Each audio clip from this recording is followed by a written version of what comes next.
Mark 6. A prophet without honor. Jesus left there and went to his hometown, accompanied by his disciples. When the Sabbath came, he began to teach in the synagogue, and many who heard him were amazed. "Where did this man get these things?" they asked. "What's this wisdom that has been given him? What are these remarkable miracles he is performing? Isn't this the carpenter? Isn't this Mary's son and the brother of James, Joseph, Judas, and Simon? Aren't his sisters here with us?" And they took offense at him. James, Joseph, Judas, and Simon. Jesus said to them, "A prophet is not without honor except in his own town, among his relatives, and in his own home." He could not do any miracles there, except lay his hands on a few sick people and heal them. He was amazed at their lack of faith. Jesus sends out the 12. When Jesus went around teaching from village to village, Then Jesus went around teaching from village to village. Calling the 12 to him, he began to send them out 2 by 2 and gave them authority over impure spirits. These were his instructions. "Take nothing for the journey except a staff, no bread, no bag, no money in your belts. Wear sandals, but not an extra shirt. Whenever you enter a house, stay there until you leave that town. And if any place will not welcome you or listen to you, leave that place and shake the dust off your feet as a testimony against them." They went out and preached that people should repent. They drove out many demons and anointed many sick people with oil and healed them. They drove out many demons and anointed many sick people with oil and healed them. John the Baptist beheaded. King Herod heard about this, for Jesus' name had become well known. Some were saying, "John the Baptist has been raised from the dead, and that is why miraculous powers are at work in him." Others said he is Elijah. Still others claimed he is a prophet, like one of the prophets of long ago. But when Herod heard this, he said, "John, whom I beheaded, has been raised from the dead." For Herod himself had given orders to have John arrested, and he had him bound and put in prison. He did this because of Herodias, his brother Philip's wife.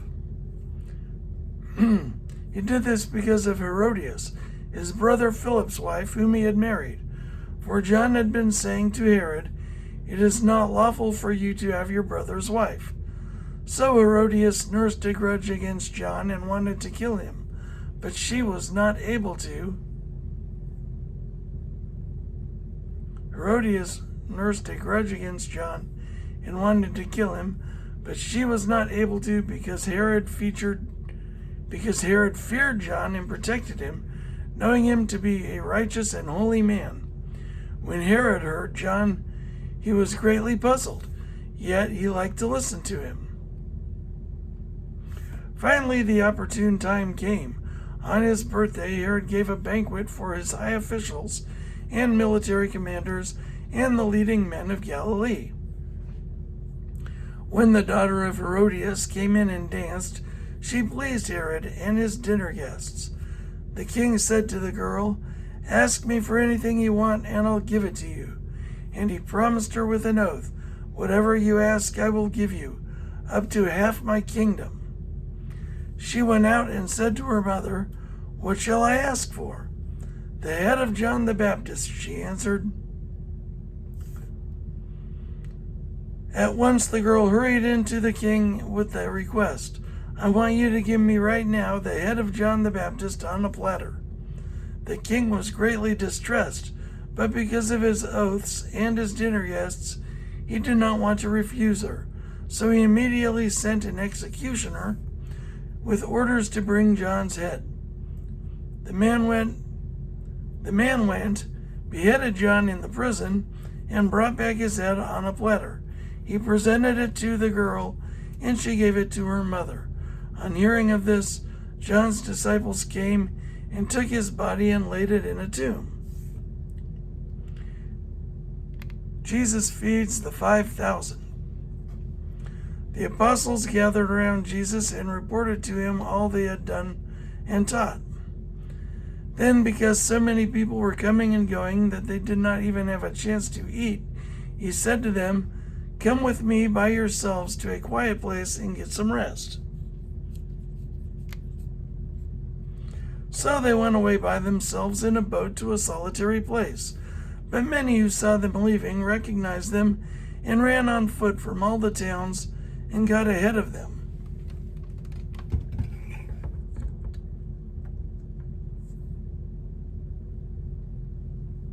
Ran on foot from all the towns and got there ahead of them.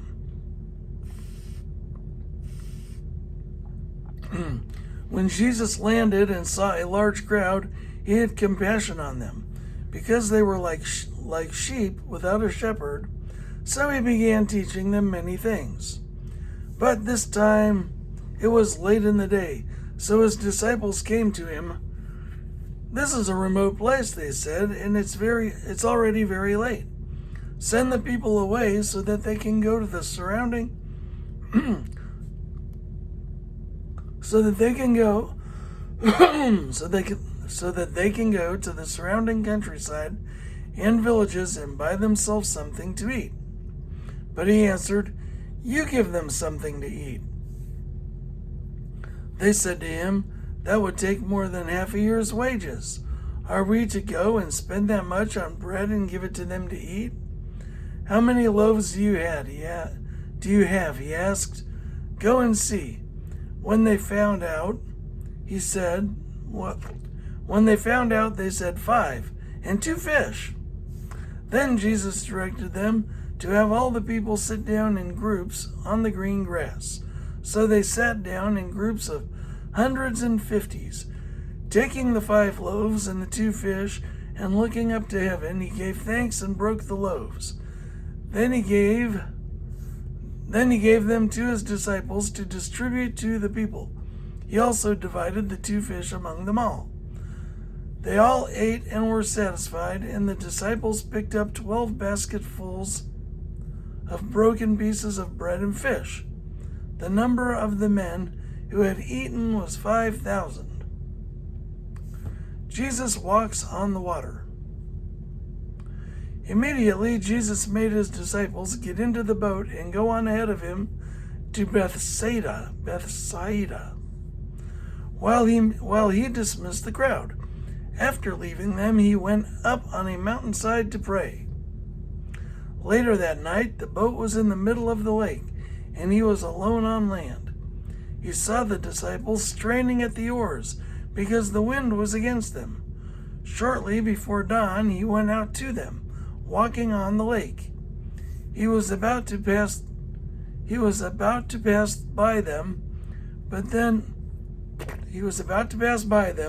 but when they saw him walking on the lake, they thought he was a ghost. They cried out because they all saw him and were terrified. Immediately he spoke to them and said, "Take courage, it is I, don't be afraid." Then he climbed into the boat with them, and the wind died down. They were completely amazed, for they had not understood about the loaves.